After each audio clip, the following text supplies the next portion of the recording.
This is Death or Prison, brought to you by leanonmeusa.org. We bring you stories of hope and encouragement.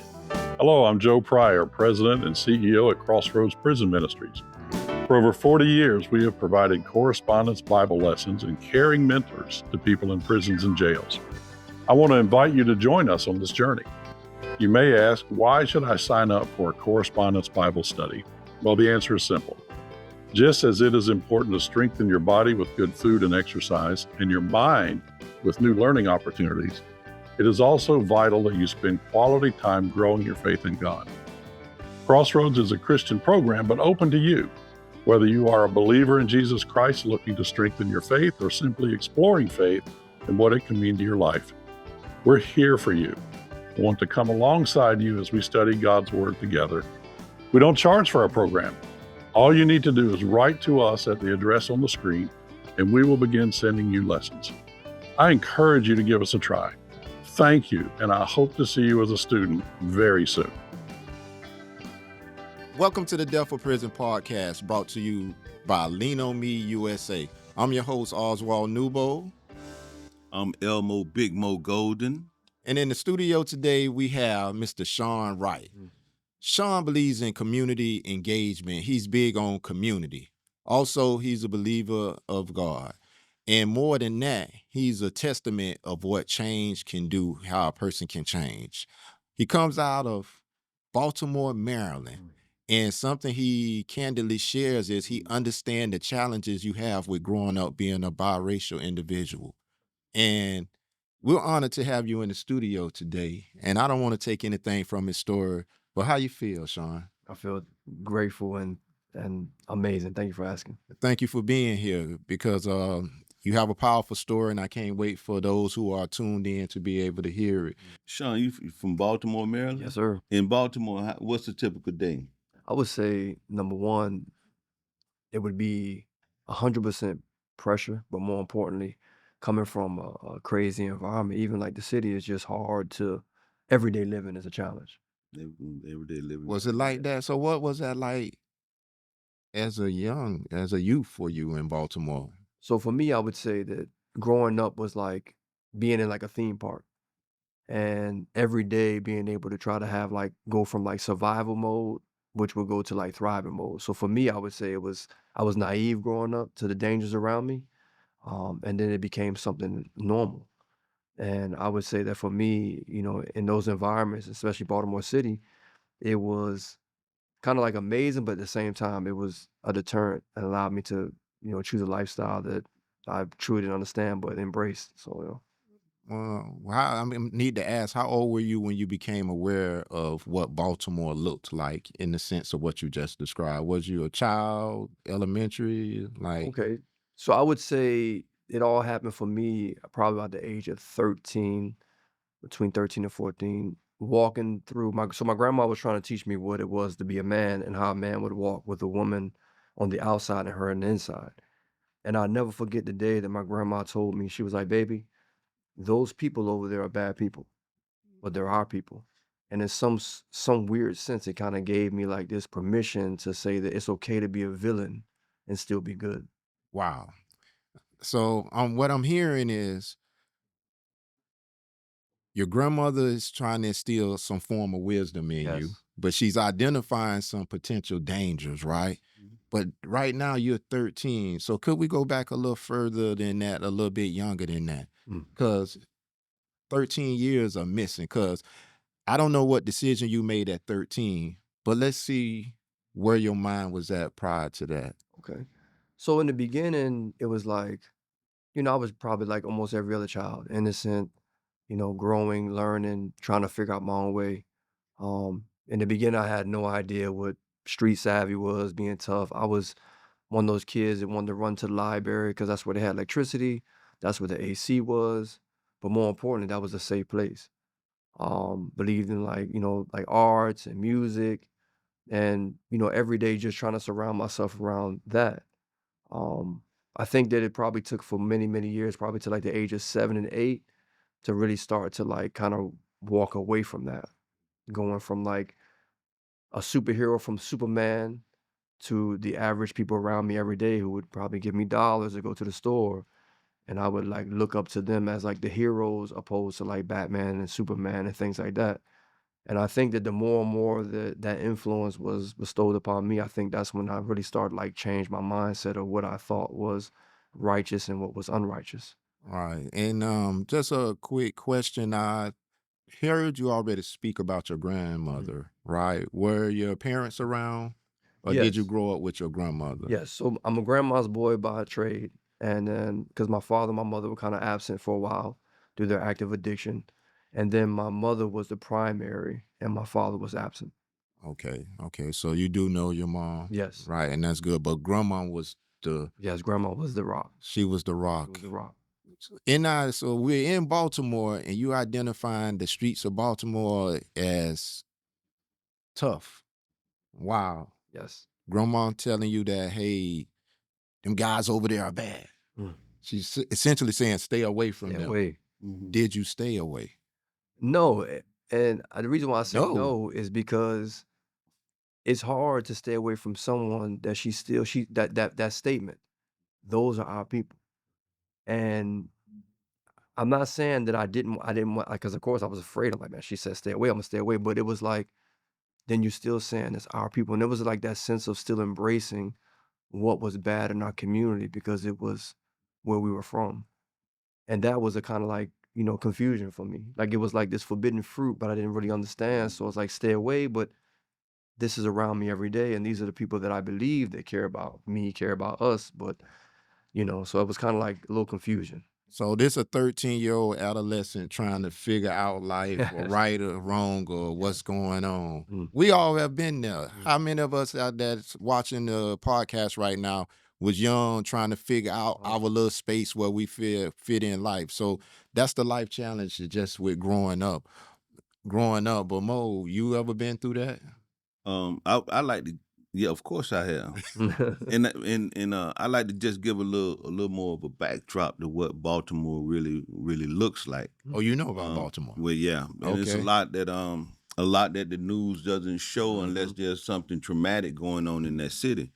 When you start looking at the amount of abandoned buildings that are there, that a young man, so he just to give it the backdrop. I mean, navigating, going through school with all they're using drugs that maybe some of us have forgotten.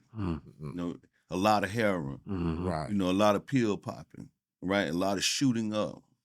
And a lot of zombieism. They're just walking around. And as a kid, you have to, and I can understand that statement his grandma made by trying to embrace what you see around you, right? Not understanding that, hey, this is just a traumatic state that our city is in right now.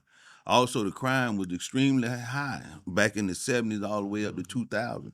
The riots inside of those cities.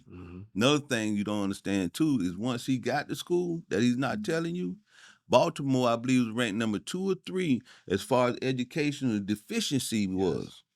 Like the classroom level there, the amount of education, I think it was a high number, and I don't want to just get off track with it, but I think it was like 60% of the kids in Baltimore were reading below Yes. the Grade level. the grade level. Right. So it's a lot more going on than just I'm trying to make it from point A to point Yes. B. Right. Life challenges. Yes, Yes. life challenges. In a tough city. But what I like to know also is I know we're talking 7, 8, all the way up to 13 now. I really don't hear any entanglements or any engagement with some of that criminal activity there.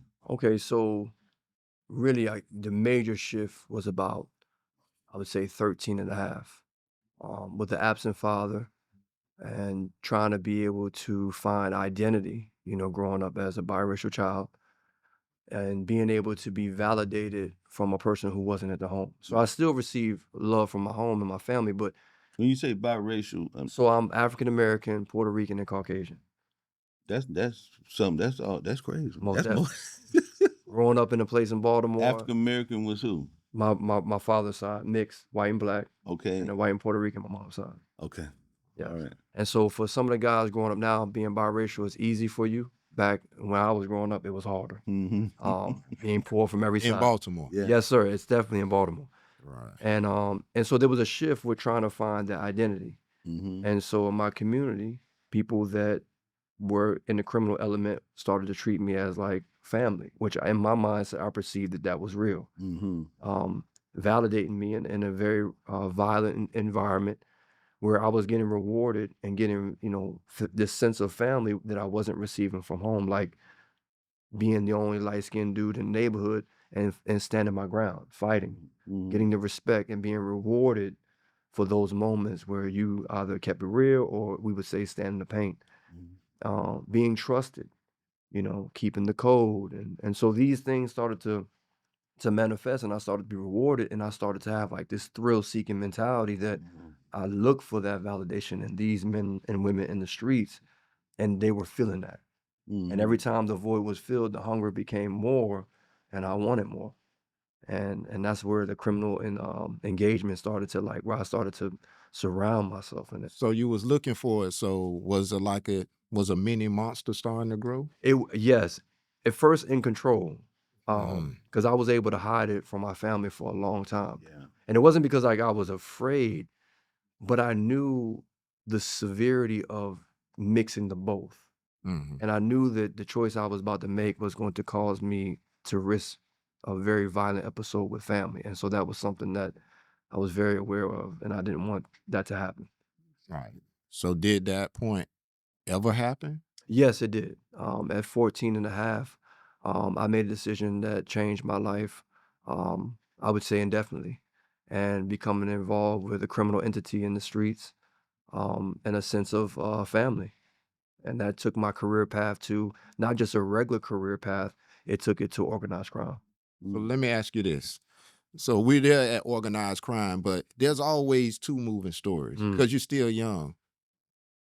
Hopefully you were still in school at this point. Were you still in Yes. school? So So tell us about the school, the school, Woo! Sean. Okay, All so right. Let's hear about the school, Okay, Sean. How that pattern was going when all this was going on. so in the school, like he had said about below the educated level, um, which is a funny mix because of the criminal entity that reinforced education. I was in some weird ways forced to get education in a higher way. So school was mandatory, but it wasn't mandatory with love. It was reinforced with physical violence. Mm. So where most people would get beatings for their grades in terms of from their father or mother, you would get beatings for your grades because we believed that you had to be a liberated mind. And so that was like heightened, that knowing that if I don't pass this test, then I'm going to get beat by the same people who love me. And so that kind of made me sometimes compromise with cheating on tests, trying to like overcompensate for learning, but really not embracing and understanding the content of what I'm learning in school. It was a survival It was a tactic. survival tactic as opposed to me trying to really like learn and educate myself as a great individual. I was more like trying to learn just to be done with that, you know. Did you Just curious. graduate? No, I didn't graduate. So I dropped out at 12th grade. Right before I was about to graduate, they wanted me to go back for 2 more credits.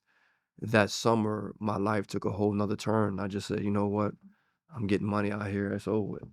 And I compromised Wow, you was at the end. at the end. And I'm gonna share something with you. I was almost an 11th grade dropout, and I remember talking to a person that was in my class, and we was talking, and we was both going to school by day, out in the streets by night. And I say, man, you don't want to quit. You just want to drop out of here. I just was looking for him to say yes, and I was gonna drop out. And he say, man, look, if we were gonna drop out, we should have did that as freshmen. We almost to the end. He said, if I don't do anything else, my mama gonna see me walk across this stage next year. We was in 11th grade, and he said that was like a wow. I'm like, for real? He like, yeah.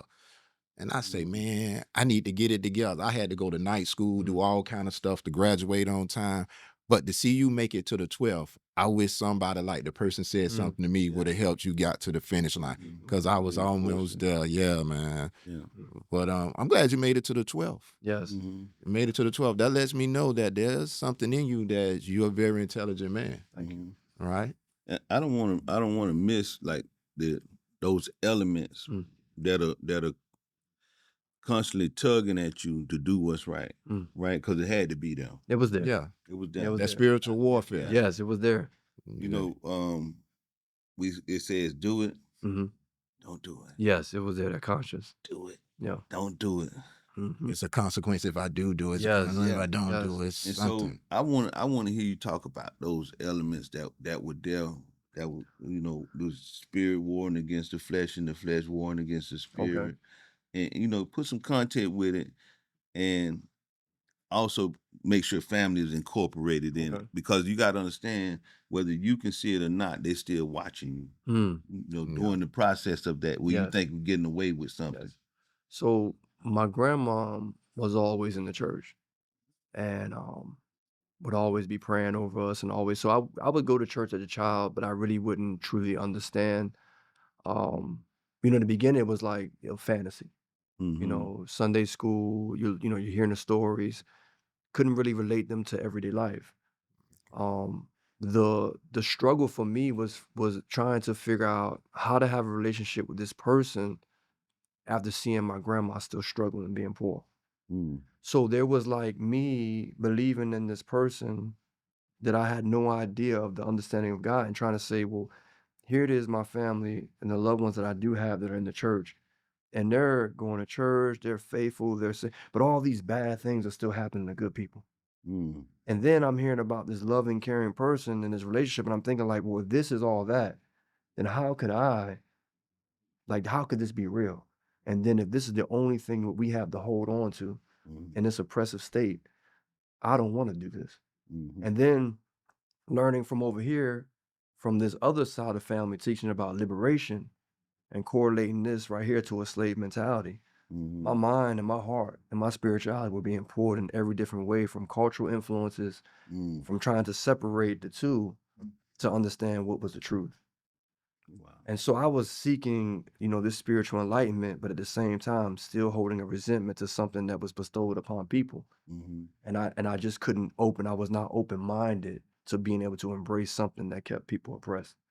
And I was constantly going through spiritual warfare every day, even though that my legacy and my destiny was already predetermined through a higher being.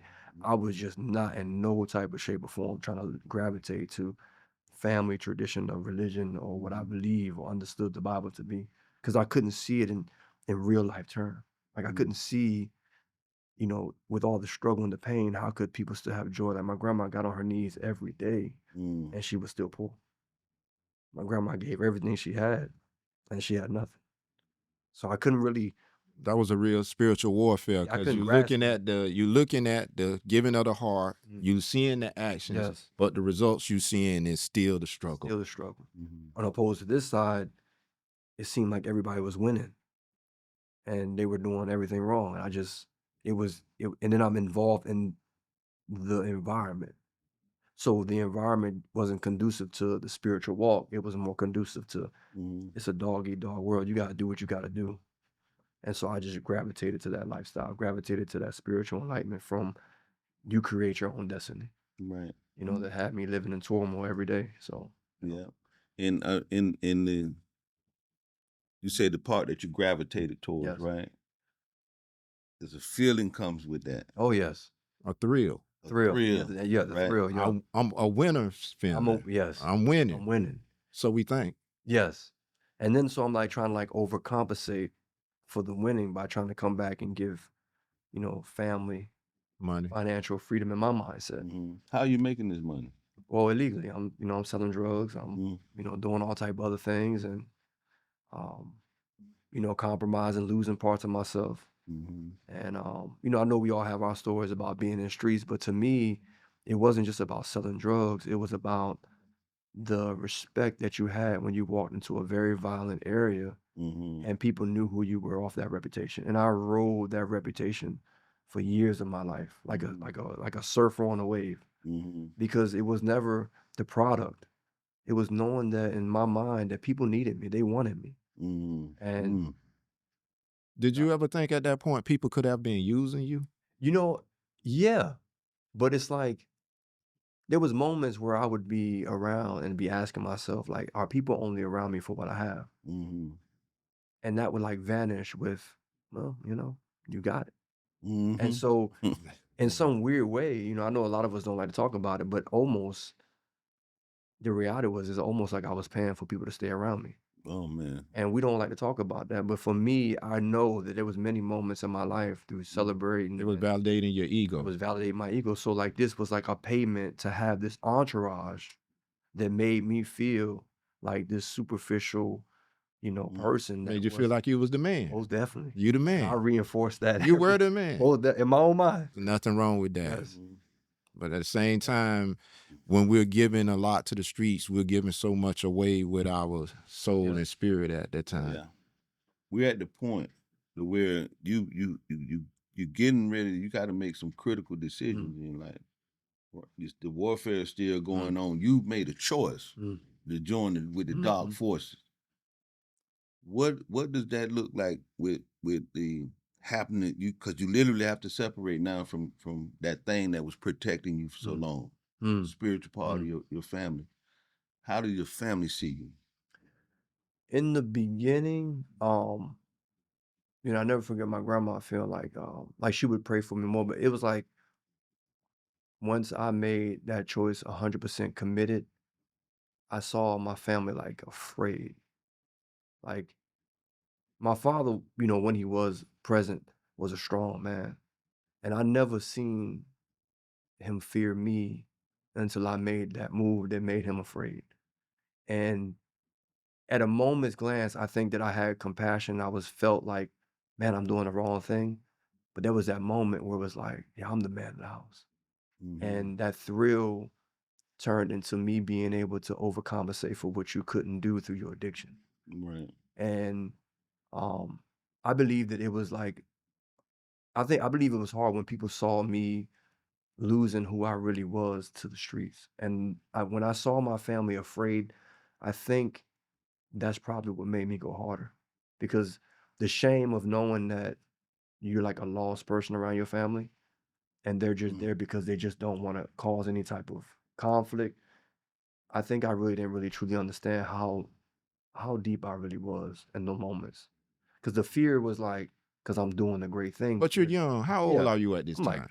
15, 16. 15-year-old logic. Yeah. Highlight thinking that I'm on top of the world, but really nobody really wants to be around me because of what I'm attached to. Here you are, 15 years old, in the rough and tough streets of Baltimore. You the man. You feeling yourself. You don't even want to hear nothing from your pops right then. You the man. Oh. Where does life go from there? It goes to me being a person that my family in the streets could call upon and be able to do whatever needed to be done. And so there was that sense of being trusted. Being trusted turned into being able to travel, do a lot more things, and that eventually led me to Florida. Led you to Florida. So came down here on a vacation, with a mission, and that turned into a 15-year sentence. Wow. 15-year sentence. Yes. Right? And how old were you then? At that age, I was 26 and a half. Well, I got to ask you, because we were just talking, just fast track me about 10 years. What happened in between 15 to 26? 15 to 26, I was just at the highlight of my criminal activity. Just all over the place. I mean, In Baltimore. It just went on for a just decade. went It on. just went on for a Yes. decade. But the All only thing I right. will say that within that is that I was never in any legal trouble in Baltimore. Okay. So you was getting away with I it. was getting away, and that turned the criminal hunger a lot more because like the more you get away with, you think you're like Invincible. mastermind. Yeah. You think you're invincible until you Yes. came to Florida. Ooh. Here you are in Florida now, just coming on a vacation. Coming on a vacation right then to do some things, whatever that may be. And what happened once you get to Florida? Because you done been in Baltimore. You've been getting away with stuff for a decade. Like, where are you at as a person? I could only imagine maybe the distance between you and family now. Like, where you are as a person. Where is your spirit at as a person then now? So I would say at this moment in my life, I'm like just unattached, broken, and like I feel like an empty soul, empty person. So when I came down to Florida, being so far away from accountability, which kept me out of trouble, it was like that balance. I came to a city or state that was wide open for the taking, and trying to establish some territory down here and be able to like basically like get myself involved down here in Florida from what I was doing up north was we say like crime and selling drugs, using drugs, toting pistol, whichever, however you want to look at it. But Florida was a way that didn't have any structure, and I came down here, looked at like I was at Disney World. Okay. From a criminal perspective, like you could have it your way.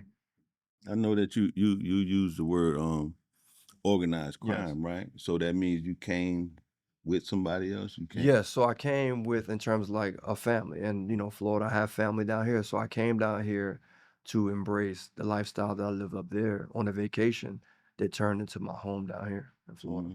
And so basically picking up from the same thing I was doing up north, down here in a more heightened level. Mhm. So When you see yourself at that age, and you embarking on just now you put it in your mind that you want to go from state to another state to commit more crime.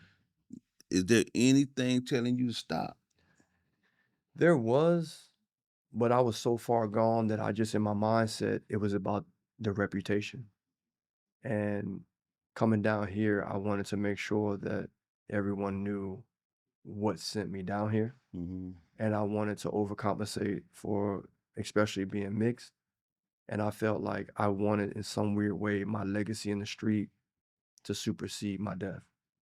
And I was on that type of mindset where I knew I was going to die every day, but every day I wake up and still be here, I was thinking to myself, wow, like I'm still here. I haven't got caught yet. I haven't got killed yet. And that would just continue to feed that monster that was just out of control, and I couldn't control him anymore. And how long did that go on? That went on for about almost a year down here. I came on a 2-week vacation that turned into a year, and a Okay. year turned into 15 Turned into 15. years in Department of Correction. Wait a minute, hold on. So I missed something in that story right there. So you come down, you've been here about a year, so that tell me something went wrong. Yeah, so it was supposed to just be here, wham, bam, and thank you, ma'am. But I fell in love with Florida. The sun. I fell in love with the sun. Yeah. I fell in love with the Southern hospitality. And I fell in love with You can say it. you can go anywhere. But see, up north is different from the South. And I realized that I felt more part of a liberation in Florida than I did up north. I felt the need was more here, and I could contribute to something here way more than I could do up there. And I felt like a sense of belonging here. I felt like an acceptance here that was way different from home. Because home was like, oh man, you know what that is, man. Yeah, he doing the things what he's supposed. Down here was like, man. And it was just like, it took me to a whole nother So level. your ego just It growing. just grew. What happened during the year time that you were here? What criminal activity landed you in jail? Aggravated battery. That's what landed me, got me 15 years. Of course, I have some other ones like possession, manufacturing, but the aggravated battery, the violence was what finally caught up to me. Mm.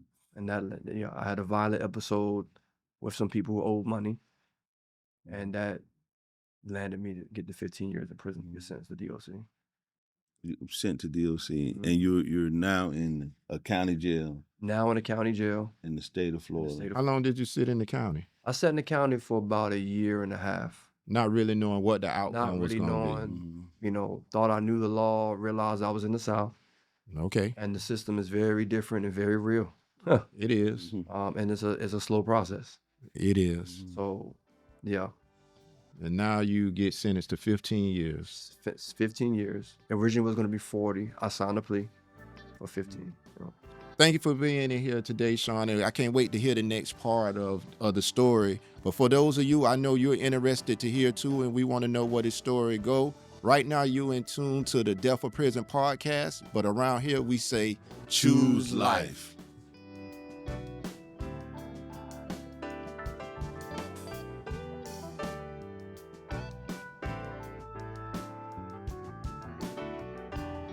Hello, I'm Joe Pryor, President and CEO at Crossroads Prison Ministries. For over 40 years, we have provided correspondence Bible lessons and caring mentors to people in prisons and jails. I want to invite you to join us on this journey. You may ask, why should I sign up for a correspondence Bible study? Well, the answer is simple. Just as it is important to strengthen your body with good food and exercise, and your mind with new learning opportunities, it is also vital that you spend quality time growing your faith in God. Crossroads is a Christian program, but open to you. Whether you are a believer in Jesus Christ looking to strengthen your faith or simply exploring faith and what it can mean to your life, we're here for you. We want to come alongside you as we study God's Word together. We don't charge for our program. All you need to do is write to us at the address on the screen, and we will begin sending you lessons. I encourage you to give us a try. Thank you, and I hope to see you as a student very soon.